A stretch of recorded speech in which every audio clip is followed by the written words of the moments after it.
So the irony of saying LeBron looks like LeBron again is that from a pure points total, it was pretty similar to the other games in this series. It's just in the third quarter, for the first time in this thing against the Suns, LeBron just completely took over the game, and it was mainly through pick and roll. I mean, the first play of the third quarter, it was LeBron and AD screen, and I was shocked that it worked. Not because those two aren't amazing, they are, but because usually teams just switch that and that's that. But no, whether it was the Suns were slow on the switch or they decided not to switch it, LeBron got downhill, got into the middle and did his normal LeBron thing. And there were multiples like that. I mean, there was, of course, that spin off the post up on Crowder where he had that crazy reverse layup. There was the AD screen with Ayton, which they, of course, do not want to switch. That was on the side. That allowed LeBron to just get that big dunk. He had a couple in transition as well. And, that's just the moment, close game, third quarter, where LeBron's just like, all right, it's time to win the game, basically. And of course, there was still a lot of game to go. And kudos to Phoenix for it not being a blowout by the end.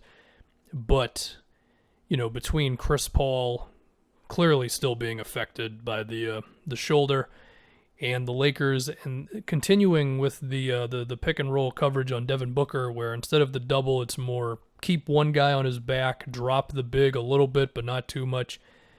It does seem to be working. That and, I don't know exactly how many minutes it was AD at center, but I do remember like in the tail end of the first half, they had AD at center, and it seemed like the Suns had a really difficult time scoring. There was one time where AD switched onto Chris Paul.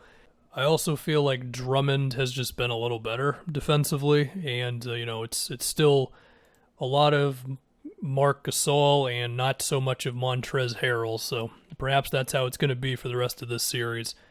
And I already said that I don't think the Suns have any chance if CP is not himself, and that doesn't mean they can't make him competitive. I mean, their defensive rotations and getting out to the shooters and stuff, especially in the first half, was really good, and there were some plays where they even closed off the passing lanes enough on LeBron. I'm pretty sure he still had like 9 assists for this game or something, but they're clearly better than your average team at making LeBron at least think about what he's doing. I still think it's mainly just come down to LeBron, whether it's nursing the ankle or what have you, just not flipping the switch like that until the third quarter. But even so, Phoenix has put up a pretty good fight.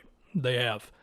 As far as offense, if they can't have Chris Paul being himself, I mean, to be fair, I talked about a lot of this before, but whether it's just riding Devin Booker super hard, DeAndre Ayton post-ups, Mikal Bridges getting some possessions, hoping for the best out of Cameron Payne, maybe just shooting a crap ton of threes, and that's that. I mean, I'm trying to think of how they can get Booker free a little bit more on these screens.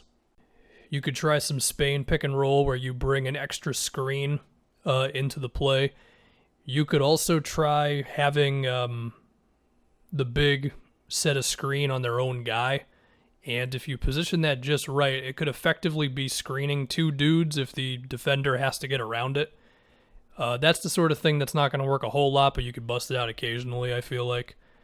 Could you have Booker setting screens himself? Sure. You could also just try having him flying around the floor off ball and various things. But again, it just comes down to if Chris Paul is not going to be himself, then, well, this series is not going to be as awesome as it could have been. I mean, this game, 93 points for Phoenix. And again, the defensive effort was good, but, with LeBron just getting downhill and with AD continuing to draw a crap ton of fouls, it's just kind of how it is. I don't even really feel like doing a longer video for this because I feel like I would just be repeating myself on the Game 2 video. So yeah, just hope Chris Paul's healthy, man. That's really all it is. I guess the other thing to think about just with LeBron's aggressiveness and all that, I guess this is a sign that the ankle's doing better. And, LeBron, of course, he's got the big picture in mind. And if this series ends up going 6 or 7 games, I imagine then we would see LeBron just full throttle whatever he's got. And then as for the second round, I mean, what's that? That's a week and a half from now or so. Maybe at that point, LeBron's ankle will be totally cool. We had Schroeder's ankle. We'll see if that ends up being a thing. But yeah, man. This series, it's interesting, but it's also just coming down to like Chris Paul's just not Chris Paul right now.